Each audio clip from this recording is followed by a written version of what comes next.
Hello guys, നമ്മൾ താളി വെക്കാൻ പോവാണേ.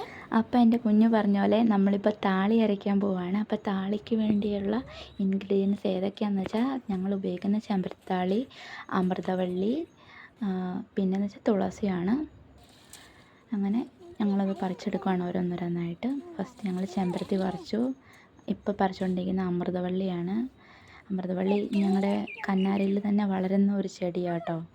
പണ്ട് തൊട്ടേ ഞങ്ങൾ ഉപയോഗിക്കുന്ന ഒരു ഇലയാണിത്. നല്ല കണ്ടീഷണറായിട്ട് നമുക്ക് യൂസ് ചെയ്യാൻ പറ്റും. പിന്നെ ഞാൻ എൻ്റെ പേഴ്സണലായിട്ടൊരു അഭിപ്രായം പറയുകയാണെന്ന് വെച്ചാൽ മുടി നന്നായിട്ട് വളരാൻ, നല്ല തിക്കായിട്ട് വളരാൻ സഹായിക്കും.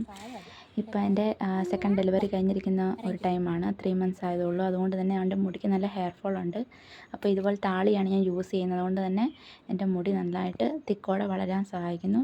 പിന്നെ ഞങ്ങൾ തുളസി പറിച്ചു. പിന്നെ ഏറ്റവും ഇമ്പോർട്ടൻ്റ് ആയ കാര്യം എന്ന് വെച്ച് കഴിഞ്ഞാൽ നന്നായിട്ട് കഴുകിയെടുക്കണം. ഇലകളാണെന്ന് കരുതി ആ ഇലകളിൽ ചെറിയ ചിലന്തി, ചെറിയ പുഴുക്കുത്തുള്ള ഇലകൾ അതൊക്കെ ഉണ്ടാവും. പ്രത്യേകിച്ചും ഈ ഇടയെല്ലാം ഞങ്ങളുടെ മഴയായിരുന്നു. അതുകൊണ്ട് തന്നെ ഇങ്ങനെയുള്ള സാധനങ്ങളൊക്കെ ഇലയിലുണ്ടാവും. നന്നായിട്ട് അരയ്ക്കണം. അധികം വെള്ളമൊന്നും കോരി ഒഴിക്കണ്ട.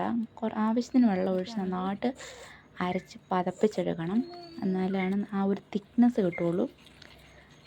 ശേഷം മുടി ഓരോന്നോരോന്നായി പാർട്ടായിട്ട് എടുത്ത് ഹെയറിലോട്ട് അപ്ലൈ കൊടുക്കണം. പ്രത്യേകിച്ച് തലയോട്ടിൽ അപ്ലൈ ചെയ്യാൻ മറക്കരുത്. ലൈക്ക്, ഷെയർ, സബ്സ്ക്രൈബ് ചെയ്യണമേ.